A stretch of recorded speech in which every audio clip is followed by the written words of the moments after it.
क्या तुमने जुलाई और अगस्त में ज़्यादा कुछ भी नहीं पढ़ा है और अब सितंबर से भी एक भी दिन गंवाना नहीं चाहते? तुम एक अच्छी रणनीति के साथ बोर्ड एग्जाम में 90 प्लस लाना चाहते हो तो ये वीडियो तुम्हारे लिए ही है। इस वीडियो में मैं तुम्हें ऐसी टिप्स दूंगा जिससे तुम्हारी जल्दी याद करने की जो क्षमता है वो जागृत हो जाएगी और अभी से धीरे धीरे तुम्हारा कॉन्फिडेंस बढ़ने लगेगा और बोर्ड एग्जाम का डर भी खत्म हो जाएगा। तो चलिए बात करते हैं टिप नंबर 1 की। टिप नंबर 1 है स्टडी मटेरियल एकत्रित करना और ये काफ़ी इम्पोर्टेंट टिप है क्योंकि ये जुलाई और अगस्त में भी मैंने आपके साथ शेयर की थी। क्योंकि स्टडी मटेरियल आपके पास पर्याप्त नहीं होगा तो चीज़ें आप नहीं कर पाओगे। और वैसे भी देखो टाइम बहुत बीत गया है। वैसे तो हमें जुलाई से ही सही रणनीति बनानी चाहिए थी, लेकिन फिर भी अभी सितंबर से भी अगर आप सही डायरेक्शन में स्टडी करते हैं तो 90 प्लस आसानी से आ सकते हैं। उसके लिए सबसे पहले परीक्षा अध्ययन प्रश्न बैंक हर विषय की एकत्रित कर लो। अगर नई ना भी मिले तो किसी से पुरानी मंगवा लो, जो पिछले साल के छात्र हैं उनसे मिल जाएगी, क्योंकि नई और पुरानी में ज़्यादा अंतर देखने को नहीं मिलता है। तो ऐसा आप सबसे पहले करेंगे, स्टडी मटेरियल एकत्रित करेंगे। अब बात करते हैं टिप नंबर 2 की, प्रश्नों को वर्गीकृत करो। जो प्रश्न बहुत अधिक IMP हैं उसे 3 स्टार की कैटेगरी में रखो, जो IMP है उसे 2 स्टार की कैटेगरी में, और जो बहुत कम IMP है उसे 1 स्टार की कैटेगरी में रखो। अब सबसे पहले 3 स्टार प्रश्नों को याद करो, जिसमें 3 स्टार लगे हैं ना, उन प्रश्नों को याद करो। जब पूरे 3 स्टार वाले प्रश्न याद हो जाएं तो उसके बाद फिर 2 स्टार वाले याद करो और उसके बाद फिर 1 स्टार वाले याद करो। ये रणनीति आपको सितंबर से अपनानी है। अब बात करते हैं टिप नंबर 3 की, छोटा लक्ष्य बनाकर उसे प्राप्त करो। ये इतनी इंपॉर्टेंट टिप है कि इससे आपका कॉन्फिडेंस बढ़ता है। जब आप 3 स्टार कैटेगरी के प्रश्न देखते हैं, हो सकता है कि किसी पर्टिकुलर विषय में 180 प्रश्न शामिल हो। कोई भी विषय आप ले लो, उसमें हो सकता है कि 180 प्रश्न शामिल हों, तो आप 180 प्रश्न जल्दी तो याद नहीं कर पाओगे।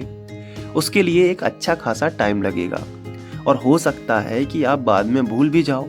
तो इसके लिए आपको एक खास रणनीति बनानी पड़ेगी। अब वो रणनीति क्या है? देखो, आप 180 प्रश्नों में से केवल 15 प्रश्नों को उठाओ और 3 दिन का छोटा लक्ष्य बनाओ कि भाई साहब मुझे 3 दिन के अंदर ये याद करने हैं। और 3 दिन में उन 15 प्रश्नों को उत्तर जो है उनके उत्तर याद करने की पूरी कोशिश करो, पूरी तरीके से जुट जाओ।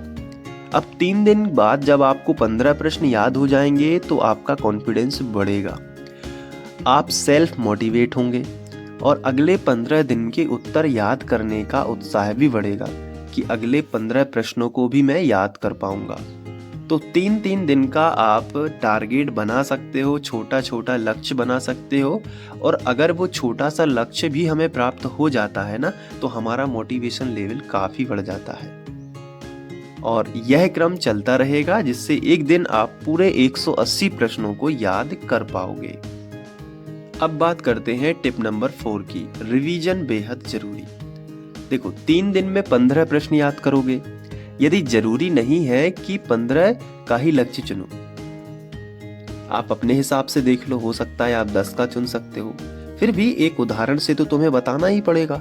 तो जैसे 15 प्रश्न 3 दिन में याद करोगे तो 1 हफ्ते में 30 प्रश्न मान के चलते हैं। अब इन 30 प्रश्नों को रिवीजन हर हफ्ते करना है, यानी हर हफ्ते संडे के दिन उन सभी विषयों के उत्तर का रिवीजन करना है। देखो, रिवीजन बहुत इंपॉर्टेंट है। जो पूरे हफ्ते भर याद किए थे ना, इससे धीरे धीरे क्या होगा कि सारे उत्तर आपके दिमाग में सेट होते जाएंगे और आपकी मेमोरी क्रिएट होगी। क्योंकि आप जिस भी चीज को बार बार देखोगे, आपकी मेमोरी क्रिएट होगी।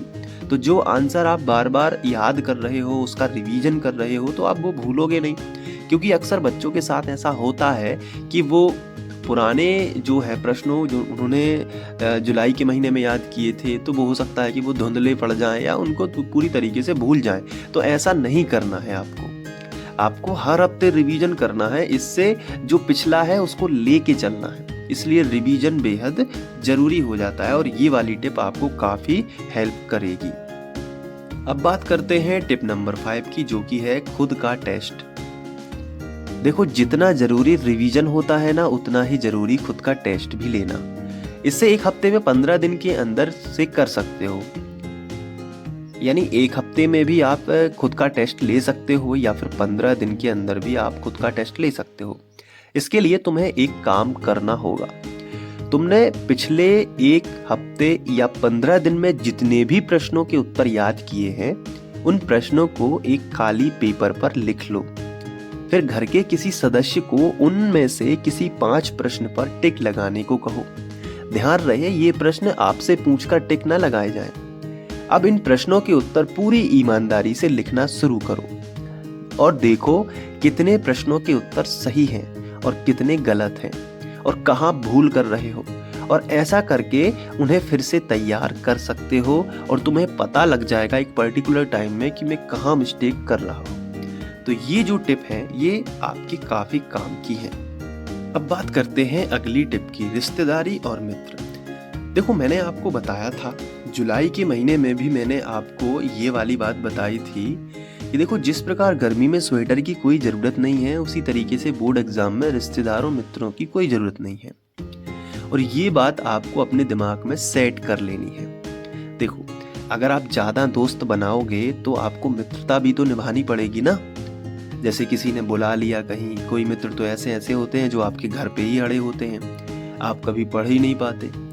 रिश्तेदारी में शादियां होती हैं तो कभी कभी हम क्या करते हैं कि शादी में जाने के लिए घर वालों से झगड़ा भी कर लेते कि नहीं हमें तो शादी में जाना है। लेकिन मेरी एडवाइस ये है कि आप उसका उल्टा करो। आप इसलिए झगड़ा करो कि मुझे नहीं जाना, मेरा बोर्ड एग्जाम है, और आपके माता पिता भी समझेंगे कि आप पढ़ाई के प्रति गंभीर हो, सीरियस हो, पढ़ाई करना चाहते हो। इसलिए तगड़ी पढ़ाई यदि करना है तो रिश्तेदारी और मित्र फालतू के नहीं बनाना है। अब बनाना भी है अगर मित्र तो वही बनाओ जिसका लक्ष्य तुमसे मिलता जुलता है, क्योंकि वही बातें होंगी, क्योंकि उसका भी लक्ष्य अच्छा खासा है तुम्हारे जैसा, तो वो भी पढ़ाई करेगा और तुम्हें भी करने देगा। सिंपल सी बात है। तो इसलिए इनके चक्कर में मत पड़ो, क्योंकि ये रिश्तेदार और मित्र ऐसे होते हैं कि अगर आपकी परसेंटेज कम आएगी तो यही मजाक उड़ाएंगे कि कर तो रहे थे पढ़ाई, अब क्या हुआ। इसलिए एक खास रणनीति बना के खुद से पढ़ाई करो, इनके चक्कर में अभी मत पड़ो। क्योंकि देखो यार अब सितंबर आ गया है, अब इसके बाद आप क्या ही करोगे। अभी से पढ़ाई नहीं करोगे तो फिर क्या करोगे। इसलिए इस टिप्स को याद रखो। और चैनल पर बहुत सारे वीडियोस उपलब्ध हैं, मैं टीचिंग कराता हूँ। चैनल का नाम है फ्री ऑनलाइन कोचिंग। तो आप यूट्यूब पर सर्च करेंगे फ्री ऑनलाइन कोचिंग तो मैथ्स के वीडियोस आ जाएंगे, साइंस पढ़ा रखी है और इंग्लिश भी आएगा, लाइव क्लासेस भी आएंगी, तो सारी चीज़ें आपको वहाँ पे मिल जाएंगी। तो रेगुलर पढ़ाई करिएगा। मिलते हैं किसी नेक्स्ट वीडियो लेक्चर में। अच्छे से पढ़ाई करिएगा। Thank you.